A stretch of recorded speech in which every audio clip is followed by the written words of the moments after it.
इस acting career में भी ऐसे ही होता है कि जब सफलता मिलती है बहुत सारे रिजेक्शन के बाद ही मिलती है। वो देखना ही पड़ता है। तो जो वो रिजेक्शन आपने देखे, कोई रिजेक्शन याद है आपको, कब कब हुए, कैसे कैसे हुए? कैरेक्टर प्ले करते हैं, अब इतने सारे आप कैरेक्टर प्ले कर चुके हैं इतनी सारी चीज़ों में, तो एक होता है कि यार उसमें डिफरेंस कैसे मेंटेन रख के चलें कि यार एक किरदार दूसरे किरदार से ना मिले, वो ऑडियंस को रजिस्टर कर पाए, वो जो हमारा फैन बेस है उसको भी लगे कि यार इस बार दीपाली ने कुछ नया किया है। आपने खुद ने कहा दीपाली कि शुरू में आपको ये बहुत क्लियर नहीं था कि मेरे को एक्टर बनना है या जाके इस तरह का काम करना है।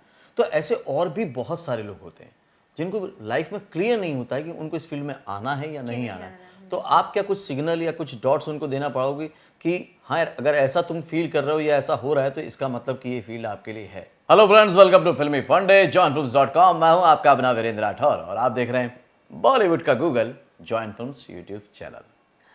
किसी के लिए भी, एक्टर के लिए पहला मौका बहुत ही इंपॉर्टेंट होता है, बहुत ही इंतज़ार भी करवाता है। और जब इंतज़ार करवाता है और मौका मिलता है और उसके बाद लगातार मिलता है तो फिर लगातार मिलते रहने की भूख और आदत पड़ जाती है और फिर उसको मेंटेन करना बड़ा मुश्किल हो जाता है। लेकिन कुछ कलाकार हैं जो इसको बड़ी बखूबी निभाते हैं, अच्छे से कर लेते हैं। मेरे साथ वैसे ही एक कलाकार हैं, Deepali Saini. Welcome to Join Films Deepali. Hi hi, how are you? अच्छा हूँ दीपाली।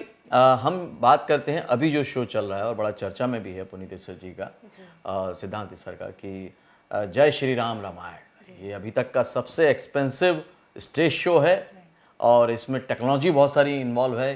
तो ये शो क्या है, ये बताइए पहले। एक्चुअली रामायण तो बहुत लोगों ने देखी है, बहुत बार देखी है, बहुत बार बनी भी है, but something is different happening now. यूँ कह लीजिए कि हिस्ट्री बनने जा रही है, हिस्ट्री रिपीट होने जा रही है। And I am pretty sure कि ये शो एक बार लॉन्च होने के बाद लोग इसको सदियों तक याद रखेंगे, ऐसा मेरा मानना है। मैं इस शो का हिस्सा हूँ एंड आई एम ग्लैड कि मुझे ये शो में काम करने का मौका मिला। Thanks to Siddhant Issar, he is my friend and he is he give me that opportunity to do this character. Puneet sir को थैंक यू बोलना चाहती हूँ। और हम लोग रिहर्सल कर रहे हैं बहुत दिनों से, बहुत महीनों से कर रहे हैं। और मैं अपने कैरेक्टर के बारे में बता दूं, मैं मायावी सुरुपनखा का कैरेक्टर प्ले कर रही हूँ। क्योंकि हमारे शो में दो सुरुपनखाएं हैं, एक पायल मैम कर रही हैं, एक मैं कर रही हूँ। तो पायल मैम फर्स्ट सुरुपनखा का कैरेक्टर प्ले कर रही है, जो राम लक्ष्मण को देखती हैं और उनसे इम्प्रेस हो जाती हैं। एंड देन शी रियलाइज के नहीं, ये दोनों तो बहुत ज़्यादा रूपवान हैं और मुझे देखेंगे तो मेरी काया से डर जाएंगे। तो एक काम करती हूँ, अपने जादू से अपना रूप चेंज कर लेती हूँ और इनको इम्प्रेस करने के लिए एक सुंदर युवती का रूप धारण करती हूँ। अभी आपने कहा कि वो रिजेक्ट कर देते हैं शूर्पणखा को, राम और लक्ष्मण। और इस एक्टिंग करियर में भी ऐसे ही होता है कि जब सफलता मिलती है बहुत सारे रिजेक्शन के बाद ही मिलती है। वो देखना ही पड़ता है। तो जो वो रिजेक्शन आपने देखे, कोई रिजेक्शन याद है आपको, कब कब हुए, कैसे कैसे हुए? रिजेक्शन बहुत हुए हैं, लाइफ में होते हैं, बट मुझे ये लगता है कि आपका ना सही वक्त पे और सही जगह पहुंचना बहुत ज़रूरी होता है। रिजेक्शन वो शायद हमारे लिए वो रिजेक्शन नहीं होता, बट वो दूसरे सामने वाले की मेंटालिटी कुछ और है, उसकी रिक्वायरमेंट भी कुछ और है, उसकी सोच कुछ और है, हम उसकी सोच में फिट नहीं हो रहे हैं। तो वहाँ पे कुछ लोग, बहुत सारे लोग ऐसे होते हैं जो पर्सनली ले लेते हैं, डिमोटिवेट हो जाते हैं। मैं भी हुई हूँ। और लॉकडाउन का पीरियड ऐसा था कि जहाँ पे मैं, क्योंकि मैंने काफ़ी टीवी शोज़ किए हैं, मैंने एज लीड भी एक शो किया था। माइथो से मैं बहुत जुड़ी हुई हूँ क्योंकि मेरा पहला शो माइथो था। अच्छा। माँ लक्ष्मी, एज माँ लक्ष्मी मैंने 3 शो किए हैं। बिग मैजिक पे एक शो आता था नारायण नारायण, तो मैं वो शो में माता लक्ष्मी का कैरेक्टर प्ले कर रही थी and I was the lead in that show. फिर उसके बाद सज्जन रे फिर झूठ मत बोलो, आपके आ जाने से, डोली अरमानों की, नागिन 3 मैंने किया था। उसके कुछ अलग किस्से हैं क्योंकि मैंने आधा शो बीच में मेरे से, मतलब कुछ सरकमस्टांसेस ऐसे हो गए थे। बट या, I love my character also. मैं अभी कॉर्पोरेट सरपंच कर रही हूँ DD1 का शो। इसमें भी मेरा कैरेक्टर बहुत, क्योंकि DD1 है तो बहुत ज़्यादा लोग पहुँचते हैं, लेकिन गाँव के लोग पहुँचते हैं। उसकी ऑडियंस बहुत अच्छी है। तो मैं जो कैरेक्टर प्ले कर रही हूँ उसमें इट्स लाइक बसंती। शोले में जो बसंती का कैरेक्टर था ना, तो मेरा वैसे ही है। माय कैरेक्टर नेम इज तितली, तो वो है वैसी है, चुलबुली है और मतलब हमेशा बुराई के खिलाफ आवाज़ उठाती है, कहीं गलत नहीं होने देती है। तो मुझे हमेशा ही मेरे रोल बहुत पसंद आए हैं आज तक। एक जिंदगी में ना एक ही जिंदगी जीना बड़ा मुश्किल काम हो जाता है, लेकिन एक्टर को हर रोज एक नई जिंदगी, एक नया किरदार जीना होता है। ये कितना चैलेंजिंग है, कितना मजेदार है? बहुत मज़ेदार है। आई थिंक मुझे ये लगता है कि कभी कभी जब मुझसे पूछा जाता है कि अगर आप एक्टर नहीं होती तो आप क्या बनना चाहती, तो मुझे ये लगता है because I use to a teacher, मैं छोटे बच्चों को पढ़ाती थी इंडस्ट्री में आने से पहले। तो मैं भी बच्ची ही थी बट मैं बच्चों को पढ़ाती थी, क्योंकि घर की कंडीशन कुछ ऐसी थी कि मुझे जॉब करना पड़ा और मैं केजी नर्सरी के बच्चे को ट्यूशन देती थी, स्कूलिंग भी जाती थी, पढ़ाती भी थी, सब काम एक साथ करती थी। तो मुझे लगता है कि ये एक्टर बनना अपने आप में ना एक बहुत बड़ा मल्टीप्लेक्स चैलेंज है कि आपको आप डॉक्टर बन सकते हो, आप एक्टर बन सकते हो, आप पुलिस वाले बन सकते हो, आप डायरेक्टर बन सकते हो। ये एक ऐसी जॉब है जिसमें आप कुछ हर एक किरदार प्ले कर सकते हो जो हमारे जो जनरेशन में है, जो चीज़ें हैं। अब मैं पत्रकार भी बन सकती हूँ, बट अभी वैसे देखा जाए तो मैं नहीं बन पाऊंगी, but if I exactly if I want to play so I can play. Okay, तो एक तो ये होता है कि हम अपने सेटिस्फेक्शन के लिए काम करते हैं, एक होता है कई बार हमें कमर्शियली भी काम करने पड़ते हैं बिकॉज की रिक्वायरमेंट है उस तरह की। तो कितनी बार ऐसा हुआ कि कोई कैरेक्टर ऐसा मिला जो पहले तो आपको पसंद नहीं आया था, पहले तो लगा था कि शायद उतना मैं मैच नहीं कर पाऊंगी, लेकिन बाद में रियलाइज हुआ नहीं यार ये बहुत अच्छा कैरेक्टर है। ऐसा मेरे साथ बहुत बार हुआ है।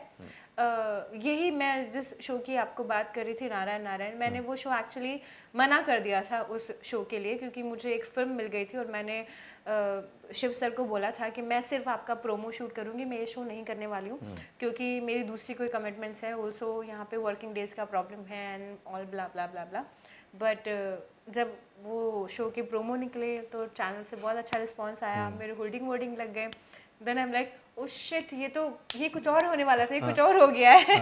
तो मेरी नजरों में वो उतना बड़ा नहीं था, वो जितना बड़ा मेरे लिए बन गया। तो जब आप कैरेक्टर प्ले करते हैं, अब इतने सारे आप कैरेक्टर प्ले कर चुके हैं इतनी सारी चीज़ों में, तो एक होता है कि यार उसमें डिफरेंस कैसे मेंटेन रख के चलें कि यार एक किरदार दूसरे किरदार से ना मिले, वो ऑडियंस को रजिस्टर कर पाए, वो जो हमारा फैन बेस है उसको भी लगे कि यार इस बार दीपाली ने कुछ नया किया है, तो उसको कैसे मेंटेन करते हो? सी देखो, शक्ल सूरत तो हमेशा हमारी सेम ही रहेगी, आप कितने भी तरह तरह के बाल बना ले, लेकिन जो भगवान ने ये अटायर बनाया इसको तो आप नहीं चेंज कर सकते हो। तो कई बार हमारे लुक की वजह से हमें वो कैरेक्टर को डिफाइन करना पड़ता है, और एक एक्टर की खुद की इंडिविजुअल, आई थिंक मुझे लगता है एक आइडेंटिटी होनी चाहिए कि नहीं, मैंने वो कैरेक्टर प्ले किया था, मेरा ये कैरेक्टर उस कैरेक्टर से मैच नहीं होना चाहिए। कई बार जब हम डेली सोप करते हैं, फिल्में भी करते हैं, फिल्मों में क्या होता है ना, आपके पास बहुत कम टाइम होता है। टीवी सीरियल्स में आपका वो एक ही कैरेक्टर बहुत लंबे पैसेज तक खिंचता रहता है। तो जब एक कैरेक्टर लिखा जाता है ना, हमेशा राइटर के दिमाग में कोई ना कोई चीज़ चल रही होती है कि ये कैरेक्टर ऐसा होगा, ये ऐसा होगा, इसका नेचर ऐसा होगा। तो ये बहुत डिफिकल्ट होता है एक एक्टर के लिए अपने पुराने वाले कैरेक्टर से प्रेजेंट वाले कैरेक्टर को मैच ना हो, बहुत होता है। तो वो आपके ऊपर डिपेंड करता है कि आप उसको कैसे मेंटेन करके चलते हैं। इस फील्ड के बारे में कहा जाता है बहुत ही अनप्रेडिक्टेबल है, अनसर्टेन है, राइट। ऐसे में आप इतनी सर्टेनिटी के साथ कैसे काम कर पा रही हैं, और क्यों लोग इतनी सर्टेनिटी के साथ काम नहीं कर पाते हैं? कई लोग see I think it's up to you always. I do meditation. मेरी लाइफ में भी बहुत सारी प्रॉब्लम्स हैं, बहुत सारे अप एंड डाउन्स आते हैं, और कई बार सेट पे भी हमारी बहुत पॉलिटिक्स होती है, आप बाकी दूसरों की चीज़ें देख के भी कई बार डिस्टर्ब हो जाते हो, बट मैं नहीं होती हूँ, क्योंकि मुझे ये लगता है मेरे नसीब में जो है वो मुझे अपने आप मिल जाएगा। मैं कभी किसी का छीनने की कोशिश नहीं करती हूँ, कभी मेरा किसी के साथ कोई कंपैरिजन नहीं रहता है, बिकॉज आप जब तक अपने आप में अपना खुद का ऑरा मेंटेन नहीं करोगे ना, आप सामने वाले से वो एक्सपेक्ट नहीं कर सकते हो। मैं जब तक आपसे बात करूँ, जब तक मुझ में खुद में अपने आप में कॉन्फिडेंस नहीं है कि he is capable to do my introduction, ठीक है, तो आप मुझे वैसे ट्रीट नहीं करेंगे। तो ये मेरा खुद का सेल्फ कॉन्फिडेंस है, और मैं बहुत कामली काम करती हूँ। मुझे लोगों से नहीं, दुनियादारी से, किसी भी चीज़ से कोई फ़र्क पड़ता। मैं अपने में रहने वाली लड़की हूँ, और मेरा अपनी एक अलग दुनिया है। तो आई थिंक मुझे लगता है अगर आप खुश रहना चाहते हैं ना, तो एक्सपेक्टेशन बहुत बुरी चीज़ है, उसको छोड़ दीजिए, आप एक बहुत बेस्ट पर्सन बन के बाहर निकलेंगे। ये मेरा खुद का मानना है। आपने खुद ने कहा दीपाली कि शुरू में आपको ये बहुत क्लियर नहीं था कि मेरे को एक्टर बनना है या जाके इस तरह का काम करना है। तो ऐसे और भी बहुत सारे लोग होते हैं जिनको लाइफ में क्लियर नहीं होता है कि उनको इस फील्ड में आना है या नहीं आना है। तो आप क्या कुछ सिग्नल या कुछ डॉट्स उनको देना पड़ोगे कि हाँ यार, अगर ऐसा तुम फील कर रहे हो या ऐसा हो रहा है तो इसका मतलब कि ये फील्ड आपके लिए है? क्योंकि गर्ल्स खासतौर से हमारे इंडिया में बहुत कंफ्यूज रहती हैं। It's one click, I guess. मुझे लगता है यहाँ पे बॉम्बे में स्टेशन पे हर रोज़ लोग, हज़ारों लोग, लड़के लड़कियां बैग लेके आते हैं Right. अपना हीरो हीरोइन बनने के लिए, बट बहुत ही कम लोग ऐसे होते हैं जो अपने आप को प्रूफ कर पाते हैं।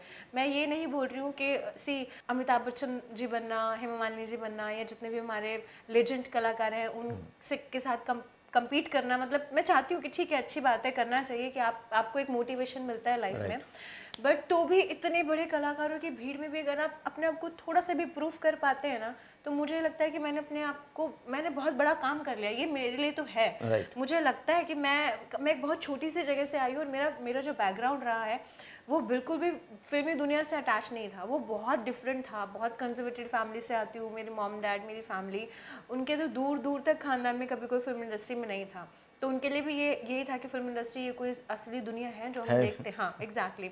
तो मुझे तो ये पहले पता ही नहीं था, कैमरा, लाइटिंग, ये सब क्या होता है। तो मुझे ये लगता है कि अगर आपको लगता है कि मैं ये नहीं बोलूँगी किसी में टैलेंट है तो आप अपने टैलेंट को दबा के बैठ जाओ, नहीं। अगर आपको लगता है कि आपके अंदर स्पार्क है, आप कुछ बन सकते हैं, पहली बात तो अपना जो जज्बा है ना, उस पर आप हमेशा अड़े रहो।